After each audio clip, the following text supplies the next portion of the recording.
तो इतिहास पढ़ने का तात्पर्य यही होता है कि हमारे पूर्वजों के द्वारा जो गलतियाँ की गई है हम उसे क्या करें तो सुधार सकें। तो हम इतिहास में प्राचीन इतिहास को हम सबसे पहले देखते हैं। तो प्राचीन इतिहास में हम शुरुआत करते हैं कालखंड और घटनाएं के अनुसार, यानी कि हम लिखेंगे एक तरफ कालखंड और दूसरी तरफ घटनाएं, मतलब कौन से काल में कौन सी घटनाएं हुई। घटनाएं, तो सबसे पहला इतिहास का होता है प्रागैतिहासिक काल। कैसा? प्रागैतिहासिक। प्रागैतिहासिक प्रागैतिहासिक काल ये कब से कब तक माना जाता है? तो 25 लाख वर्ष पहले से लेकर के 3000 ईस्वी पूर्व तक, कुछ तक ईसा पूर्व तक, 25 लाख से लेकर के 3000 ईसा पूर्व तक को प्रागैतिहासिक काल कहा जाता है। और इसी काल में घटना क्या हुआ? तो इसी काल में भारत में मानव जीवन का विकास हुआ। कहाँ? तब भारत में किसका विकास हुआ? तब मानव जीवन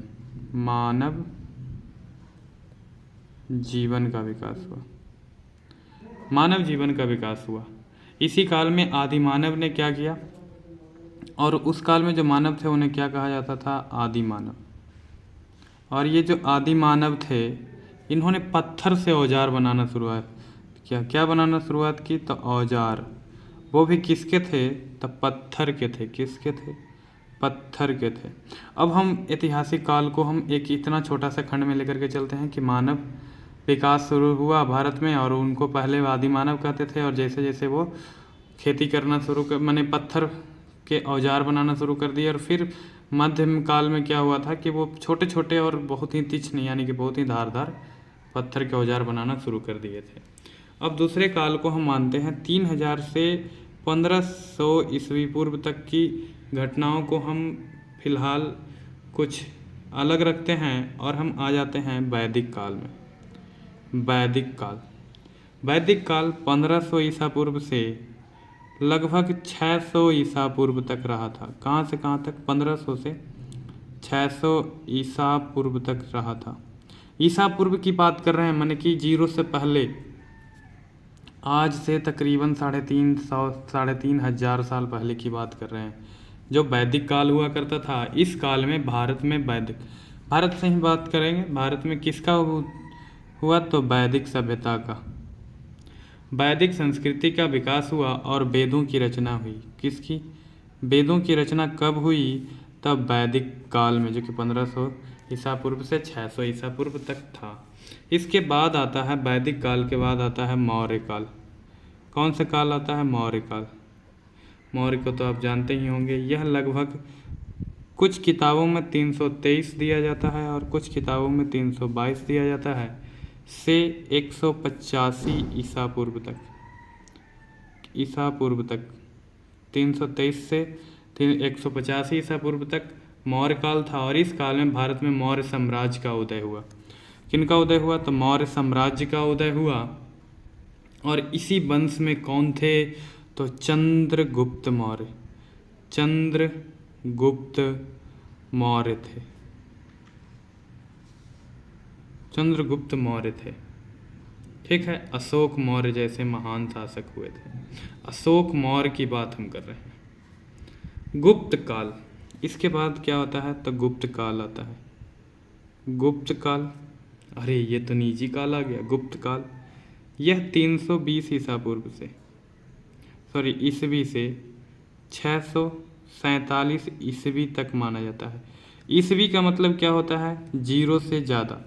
ईसा पूर्व मतलब 0 से जन्म पहले, यानी कि ईसाई धर्म में जो जीसस थे उनके जन्म से पहले और उनके जन्म के बाद। तो गुप्त काल में क्या हुआ? तो गुप्त काल बहुत ही अच्छा था। भारत में गुप्त साम्राज्य का उदय हुआ। इस काल में भारत में कला, साहित्य, विज्ञान आदि क्षेत्र में उन्नति पाई। कुछ में कला में, साहित्य में, विज्ञान में आदि में क्या हुआ, तो हमने ख्याति प्राप्त की, उन्नति प्राप्त की। इसके बाद आया हर्षवर्धन काल। क्या आया, हर्षवर्धन काल। हर्षवर्धन काल एक छोटा सा नॉर्मली सा लेकर के चल रहे हैं। हर्षवर्धन काल जो कि 606 ईस्वी से 647 मात्र 41 ईस्वी तक चला, यह काल है। इसमें क्या हुआ, तो सीधी बात है, हर्षवर्धन काल आया तो हर्षवर्धन माने वर्धन वंश आया होगा, और वर्धन वंश का शासन रहा और भारत में एकता कायम हुई। पहली बार भारत में क्या हुई, तो एकता कायम हुई इस कालखंड में। फिर आता है पल्लव काल। क्या आता है, तब पल्लव काल आता है। पल्लव काल, पल्लव काल कब से कब होता है, तो 350 ईस्वी से लेकर के 900 ईस्वी तक। हम देखिए अब हम खुद के ओर आ रहे हैं, 2000 ईस्वी की ओर आ रहे हैं धीरे धीरे। इस काल में क्या हुआ, भारत में पल्लव काल है तो पल्लव वंश होगा, पल्लव वंश का शासन रहा। और दक्षिण भारत में, अब ये क्या थे, दक्षिण भारत में अपना जो प्रायद्वीपीय भारत है, प्रायद्वीपीय भारत है ना, ये वाला, यहाँ से जो हम ले करके चलते हैं ना, ये वाला जो भारत है प्रायद्वीपीय भारत, जो दक्षिण भारत है, इसमें क्या हुआ, तो कला साहित्य आदि क्षेत्र उत्पन्न हुए। कला साहित्य उत्तर भारत में पहले ही हो गया था, गुप्त काल में ही, लेकिन दक्षिण भारत में अब जाकर के होता है कला और साहित्य। दक्षिण भारत में होता है कला और साहित्य का विकास। फिर आ जाते हैं चालुक्य काल। कौन सा काल आता है, चालुक्य काल। चालुक्य काल, चालुक्य काल कब से कब तक रहता है, तो 543 ईस्वी से लेकर के 753, लगभग 190 बरस। इस काल में फिर से, अब चालुक्य तो फिर से उधर ही हो गए, तो इस काल में भारत में चालुक्य वंश का शासन रहा और अखिल दक्षिण भारत में एक शक्तिशाली साम्राज्य, ये जो पूरा का पूरा जो अखिल दक्षिण भारत हुआ, पूरा का पूरा जो ये दक्षिण भारत हुआ, इसमें एक शक्तिशाली साम्राज्य का उदय हुआ। किसका, तो शक्तिशाली साम्राज्य का उदय हुआ, जो क्या था, चालुक्य वंश का। ठीक है, अखिल दक्षिण भारत में। अब आता है राष्ट्रकूट काल। कौन सा काल आता है, तो राष्ट्रकूट काल, आपको दिख रहा होगा, राष्ट्रकूट काल। राष्ट्रकूट काल लगभग 753 ईस्वी से लेकर के 973 ईस्वी तक रहता है, यानी कि चालुक्य के बाद पट से क्या आ गए, राष्ट्रकूट आ गए। इस काल में क्या हुआ, राष्ट्रकूट वंश का शासन रहा और दक्षिण भारत में शक्तिशाली साम्राज्य अस्तित्व में आया। इसमें क्या हुआ, तो शक्तिशाली साम्राज्य का उदय हुआ। किनके काल में, चालुक्य काल में उदय हुआ, और ये क्या आ गए, तो अस्तित्व में आ गए। किस में आ गए, अस्तित्व में आ गए, यानी कि अस्तित्व में आ गए। अब ये माने कि इधर उधर जोर शोर से बढ़ने लगे। अब हम चलते हैं आगे। इसके बाद आता है गुर्जर प्रतिहार वंश। कौन सा वंश आता है, गुर्जर प्रतिहार काल। गुर्जर प्रतिहार काल, गुर्जर प्रतिहार, फिर से उसका मतलब क्या है, गुर्जर प्रतिहार वंश का शासन रहा और उत्तर भारत में एक शक्तिशाली साम्राज्य अस्तित्व में आया। चंद्रगुप्त मौर्य के बाद इतने सालों तक उत्तर भारत में एक शक्तिशाली के रूप में कुछ नहीं था। डायरेक्ट क्या आता है, तो गुर्जर प्रतिहार काल में उत्तर भारत में जो हमारा बचा, जैसे हम यहाँ पे बना सकते हैं,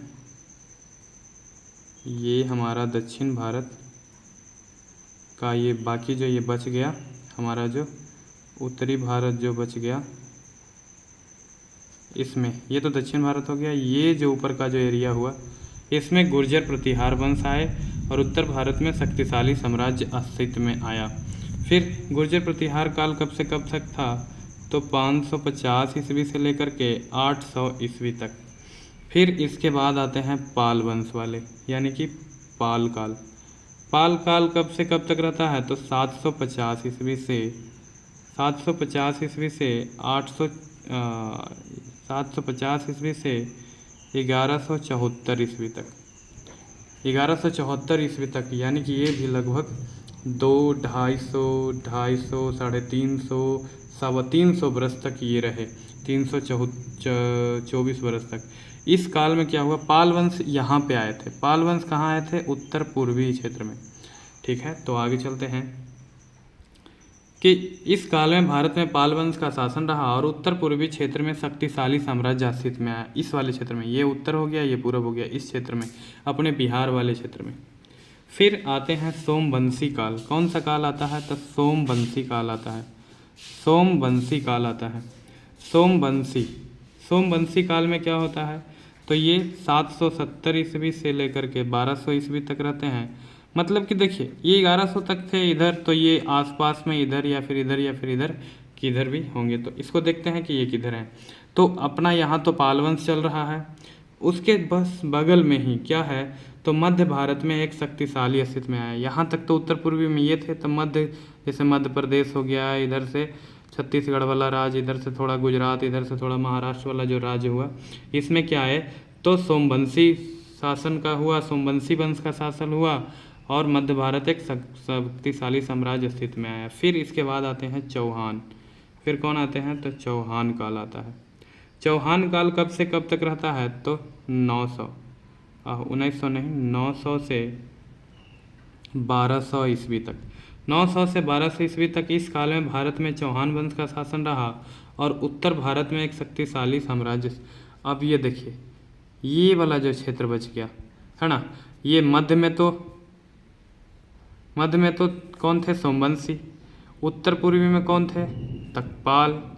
और जो ये वाला जो क्षेत्र बच गया अपने भारत का, ये वाला क्षेत्र, यानी कि हम आपको अगर नक्शे बनाएं फिर से, तो देखिए ये हमारा आता है, मैंने ये छोटा मोटा ही नक्शा बनाया जा रहा है, इसको आप मूलीभूति ही समझा करें, इसको ही आप पूर्ण रूपेण ना माने। ये बस आपको समझने के लिए, सॉरी ये तो बहुत ही बुरा हमने बनाया है, ये मान्य नहीं है। फिर भी ये जो हो गया उत्तर पूर्वी पाल वंश, ये हो गया मध्य में सोमवंशी, और यहाँ पे जो उत्तरी में आया ये आ गए चौहान वंश। आगे चलते हैं, चौहान काल के बाद आते हैं चंदेल वंश। चंदेल, इनका शासन कब से कब रहता है? तो 950 ईस्वी से लेकर के 1100। तो आप फिर से समझ सकते हैं कि कुछ इधर कुछ इधर कुछ इधर, तो अब की कुछ इधर वाले ही होंगे। इस काल में भारत में खजुराहो के चंदेल राजाओं ने का शासन रहा, और खजुराहो में भव्य मंदिरों का निर्माण हुआ। ये जो यहाँ पे आए, इसी बीच में कहीं पे खजुराहो का जो भाग था, वहाँ पे खजुराहो में मंदिरों का निर्माण किया गया। जैसे आपने सुना होगा खजुराहो का मंदिर, उसमें चंदेल राजाओं ने ही निर्माण किया था। तो फिर आगे आ जाते हैं विजयनगर काल। इसके बाद कौन सा आता है? विजयनगर काल। आप कहिएगा विजयनगर, विजयनगर काल कब से कब तक रहा था? 1336 ईस्वी से लेकर के 1565 ईस्वी तक। 1336 से लेकर के 1565 ईस्वी तक विजयनगर का काल रहा, और इस काल में विजयनगर साम्राज्य का उदय हुआ, और दक्षिण भारत में एक शक्तिशाली साम्राज्य स्थापित हो गया फिर से। मैंने इसी बीच में क्या हुए, आपस में जानते ही हैं, राजा महाराजा लोग आपस में लड़ाई झगड़ा करते रहते थे। इनका ज़मीन ये हथिया है, इनका ज़मीन ये हथिया है, एक दूसरे पे हल्ला बोलते रहते थे। इसी बीच में क्या हुआ, विजयनगर साम्राज्य लगभग यहाँ से वो पनपा, और वो धीरे धीरे एक पूरे दक्षिण भारत में फैल गया, और ये पूरे दक्षिण भारत में एक शक्तिशाली साम्राज्य का उदय हुआ। और उसके बाद आता है मुगलिया काल। कौन आता है? मुगल काल। मुगल काल जो कि रहता है 1526 ईस्वी से लेकर के 1857 ईस्वी तक। अब देखिए 1526 और 1857, तो आपको समझ में आ रहा होगा कि इब्राहिम लोदी 1526 में ही मारा गया था, है ना, और 1857 ईस्वी में पलासी का युद्ध हुआ था, और वो हम हार गए थे।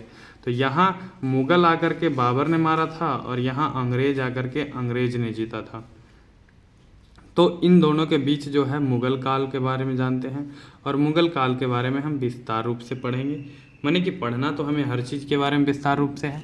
तो आज के इस वीडियो में इतना ही। आगे हम शुरुआत करेंगे हड़प्पा सभ्यता से संबंधित स्थल के बारे में, और अगला लेक्चर लगभग 20 मिनट का होगा, जो कि हड़प्पा सभ्यता से संबंधित होगा, और हर एक चीज़, हर एक मामले को उस एक ही वीडियो में समझ लिया जाएगा। अगर यह वीडियो अच्छा लगा हो तो अपने दोस्तों के साथ शेयर करें, सब्सक्राइब करें हमारे चैनल को। Thank you for watching this video.